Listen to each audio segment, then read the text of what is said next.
Arthur Blank, as you mentioned, is the owner of the Atlanta Falcons, his adopted hometown. And he decided to give a $50 million gift to 4 historically black colleges.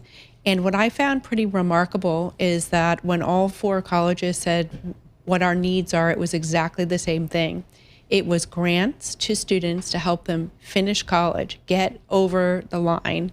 And in some cases, it's just a couple of $100s. It could be a couple of $1,000s. But one of the most intractable problems in higher education is students completing college. And these types of grants literally help them get to the next semester and to finish and to realize the economic benefit of college rather than leaving and having loans, which is the worst outcome. All right, so Roz, can you walk us through how the schools came up with this idea to give students small grants to finish their degrees, what the conversation was like with Arthur Blank? Absolutely. I think if you know Arthur Blank and his family foundation, they are deeply committed to the Atlanta community, but he also has a great commitment to accessible education. And he's made that very clear to us over the years. This is actually the second grant that we've received at Spelman College from the Arthur Blank Family Foundation. The first one was a $10 million grant towards our Center for the Innovation in the Arts. He named the Innovation Lab after his family and himself. But this was really a combination of discussions around how we both believe the game changer of education through accessibility and affordability. And he stepped right in. This wasn't an easy grant, let me just say, because we wanted to make sure that this was mutual and that we would meet his expectations. Roz, talk to us about, the typical student at Spelman. What's the financial burden on them these days? We hear and read and we all experience the spiraling cost of higher education. Talk to us about maybe a typical student at Spelman. Yes, a typical student at Spelman actually is what we call a Pell eligible student, usually coming from a family of, roughly about $150,000 or less of income and has more than one child in the family. And so when you think about the cost of higher ed, tuition, room and board at an institution like Spelman College is roughly $56,000. And a young woman from Spelman could graduate with as much as $32,000 to $40,000 worth of student loans alone. And so when you think about that, that's sometimes a non-starter, especially if they're thinking of going on to graduate school.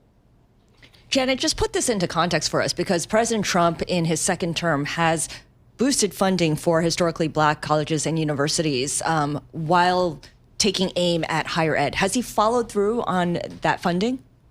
The details of that I don't know, but typically historically black colleges do not have as high graduation rates as other colleges. And part of the reason are large populations of Pell eligible students, lower income students, where potentially just a couple of $100, a couple of $1,000 can get them again to that next semester to graduate. Roz, just to kind of follow up a little bit on that, President Trump and this administration have taken aim at some very high-profile, large research universities, including Harvard and Columbia. As an educator yourself, how are you viewing this environment? Well, it is a tough environment in higher ed right now because, on the early onset of this administration, we saw deep cuts in research funding. And the one thing that I know for sure, having a corporate background now combined with higher ed, is that research funds a lot of innovation and technology that happens at the corporate level, which becomes commercial opportunities. So I think, more understanding of cutting off the lifeline of innovation in this country is something that should be explored. I will, agree with Samantha that, we don't know what these new funds are that are directed towards HBCUs, and we're interested to learn more.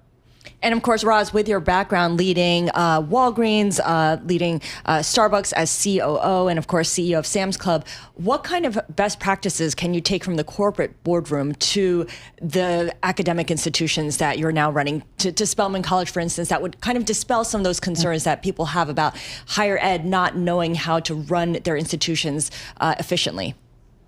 Yes, one of the things I've committed to this board of trustees at Spelman College is that I will try to bring as much business to this institution as I possibly can. And that would be through a new financial or business model. We live off of very few sources of revenue. But if we looked at our institutions through the lens of what we could monetize, things like our online learning programs, that right now, through the number of, high school students that need certifications, could we provide those? So there's some avenues that we're researching right now in terms of how we look at monetizing the things we do on our campus. I would also say strong fiduciary responsibility. We're proud of ourselves at Spelman that we actually balance our budget really for the last 20 to 25 years. But that takes discipline. And also, too, looking at unique partnerships. I reflect on my corporate career and said, when we wanted to venture into a new category, we Right. oftentimes selected a partner to go with.